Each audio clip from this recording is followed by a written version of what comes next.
Good morning, everybody, and welcome back to the channel. So since it's been hot out, very humid out, our corn has jumped. It's been growing like crazy, which is a good thing, and it looks really nice. So with that happening, it's time for side dressing season to start. So we're going to start today side dressing anhydrous on the corn, which is nitrogen for the corn, which after this it'll really jump and it'll give it a nice green color. So we've got the 4955 and our 11 knife applicator on it, and we're heading down to my grandpa's where we're going to get started. I'm not going to be putting anhydrous on, my dad's going to be. Dad's strength and I are going to keep the excavating side of things going, and we're just going to keep Dad going in between what we're doing. So keeping him supplied with tanks. He's got 40 tanks to put on, so we're going to keep bringing him tanks and taking away empty tanks and hooking them back together and stuff.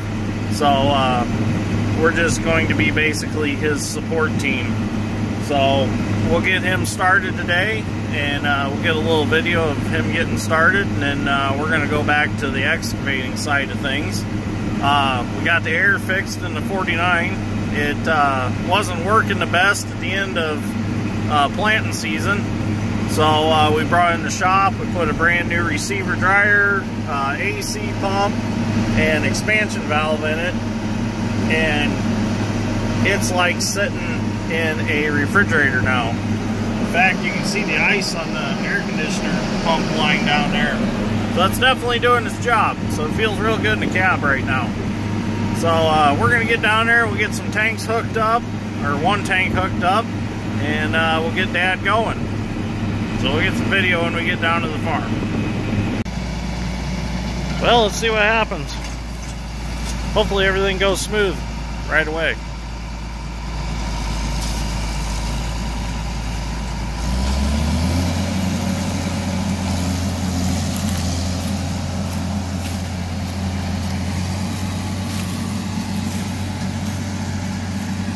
Oh, this is beautiful corn.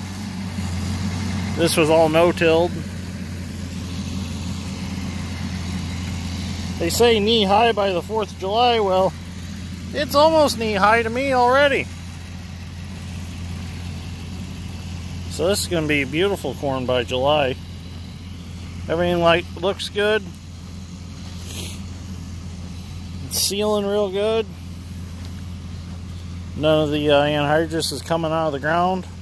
That's what we want to see. So we run the mole knives on our applicator.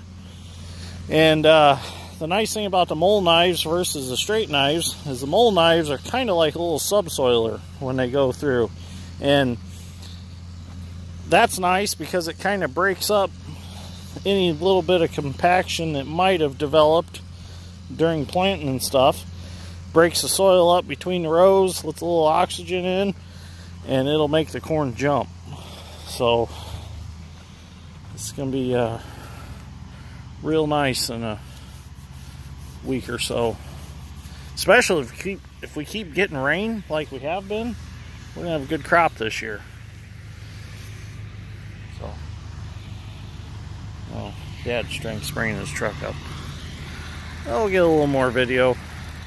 So the reason Dad started in this set of rows is because when he comes back, he'll be able to go on around the curve right there and head down that way. Because there's really no good way of getting started down there. There's kind of a nice entrance right here to come in this set of 12. Keep us from running corn over.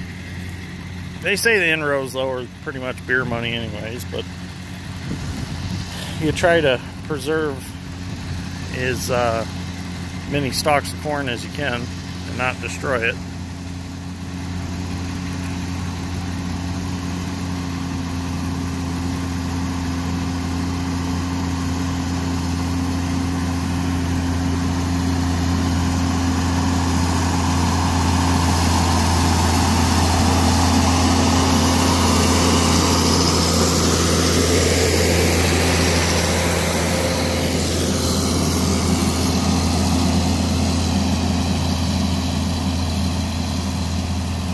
So you're probably wondering why we're skipping a row. That's because our outside knives have a 1.5 rate to them. So that makes up for this row here.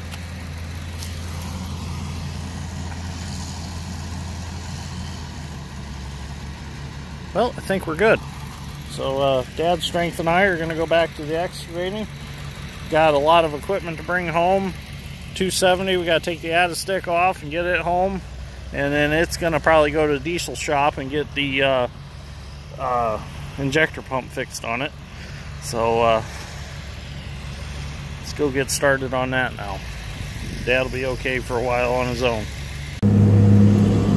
Okay, so we got Dad started, and we got over to the ditch project, and I'm going to restack this brush pile real quick, which burnt really well overnight.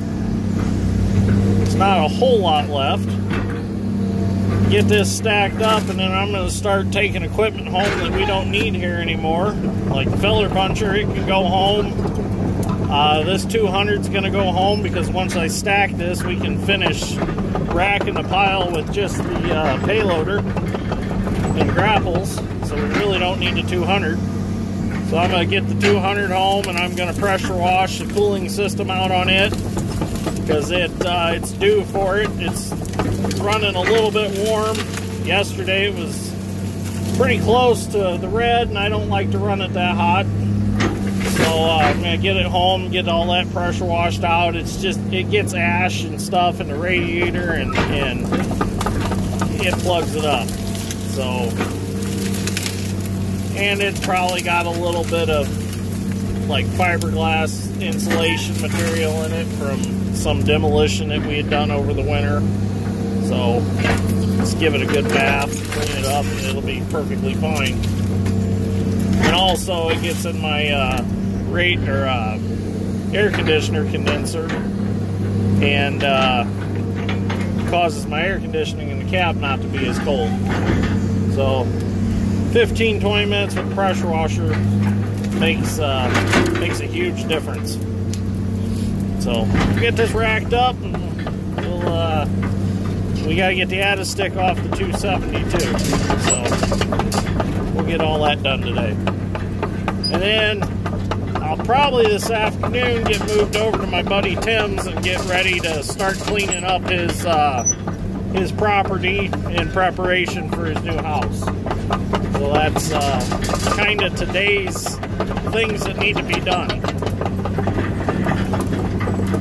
So we'll get some video later on. Okay, so before we take the added stick off the 270, I'm just going to take a few dips out of the ditch here. There's a few things that floated down that I want to get. Little turd right there.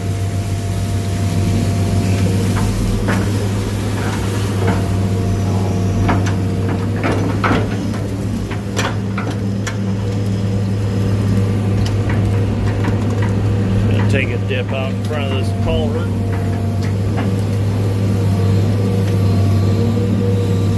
Just make sure nothing washed in overnight or washed out of that culvert. There's a little silt that might have oozed out of it overnight.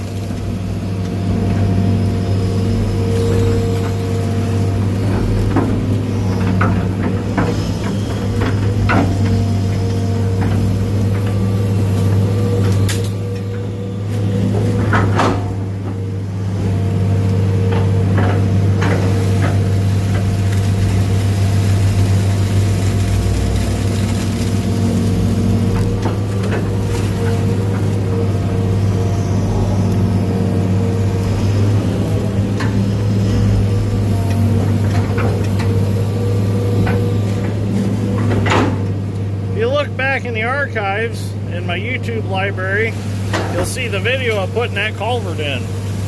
That was last year we done that. About this time last year, really. About June, July, somewhere in there. I can't remember the exact date.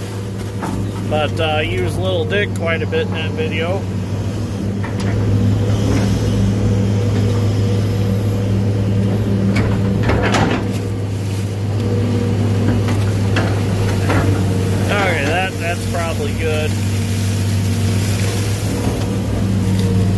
everything I've seen that I wanted to dig out.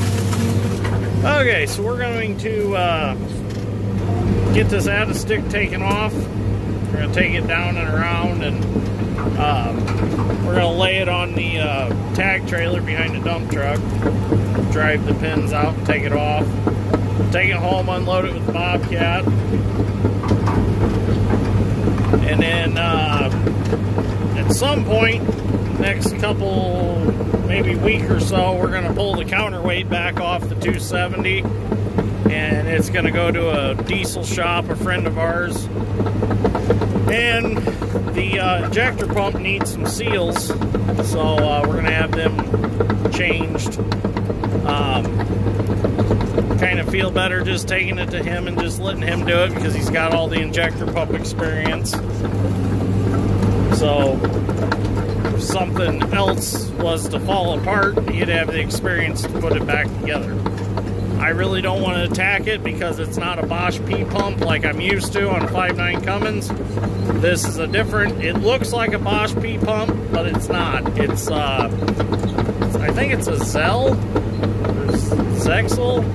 It's whatever Hitachi and Hino used on these excavators. So it's kind of it's a Japanese brand of injector pump.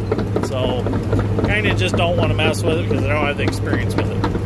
So we'll get this out of stick off and see what else we can get done today.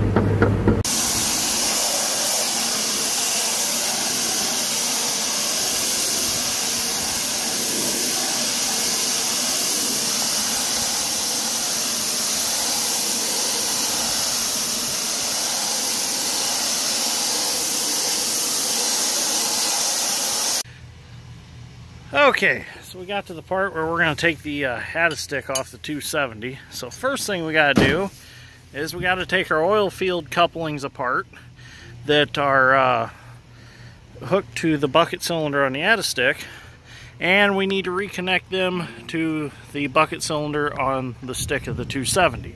Once we get those reconnected, then we can move the Hada stick in whatever position we want to lay it down on the trailer, and then we'll take the two pins out and lay it on the trailer, and we will be ready to go.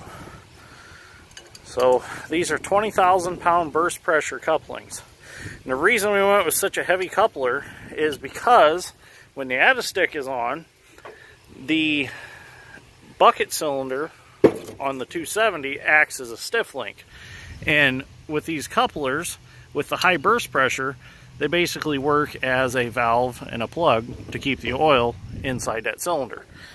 And plus, they're strong enough that they'll hold that pressure. Any other style of coupler will not hold that pressure. So these things work pretty good. But as you can see, when they thread together, they push into each other and then they open up. So as soon as you unthread them, they close and they're sealed up tight. So we'll get these off, get them back up there on the 270 bucket cylinder, and we'll get this Hada stick up here and get the pins drove out. So we just about got our couplers back together, and I should have added that you can take these on and off under pressure. That's how you can keep the pressure in the cylinder to keep it as a stiff link. Okay, we're good. So now the bucket cylinder is hooked back up on the hoe, and now we can curl up the Hada stick, lay it on the trailer. Okay, we're ready to set her on the trailer now.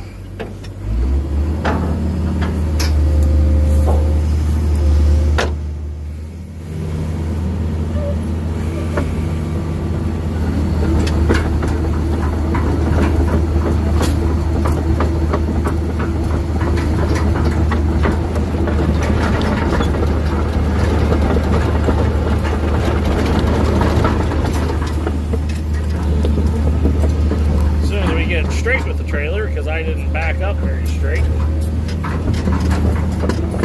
That's my fault.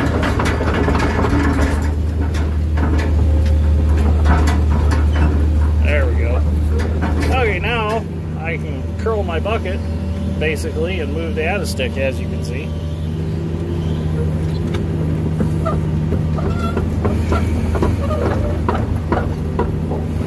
We got that other bucket for the 200 up there. slowly.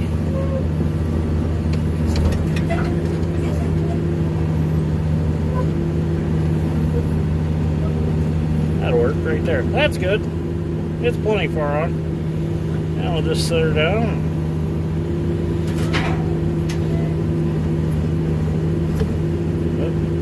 Oh, forward. Over.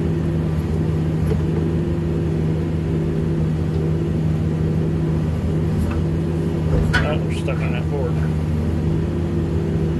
Not done. Okay. Now we can get the pins out and we'll be free. Forward. Up.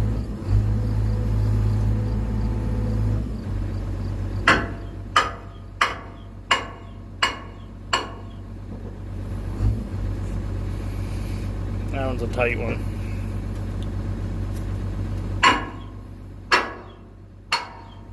There it goes.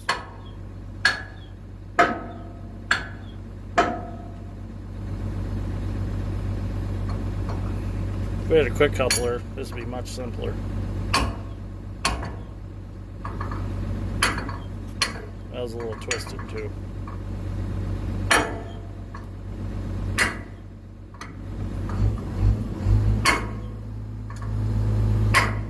Oop.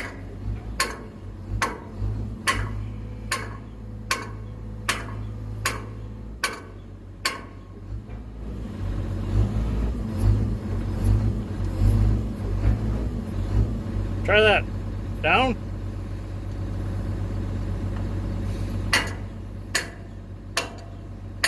It's going. Well, we got the pin loose now. He should be able to pull it right out. Wrap some rags around it.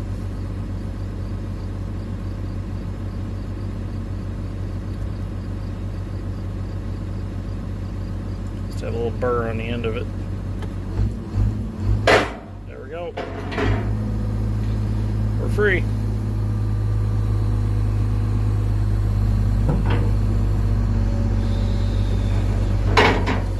Okay. Get the added stick chained on the trailer and we'll head home and get the semi and head back for the hoe. And we will be done moving equipment. I'm excited.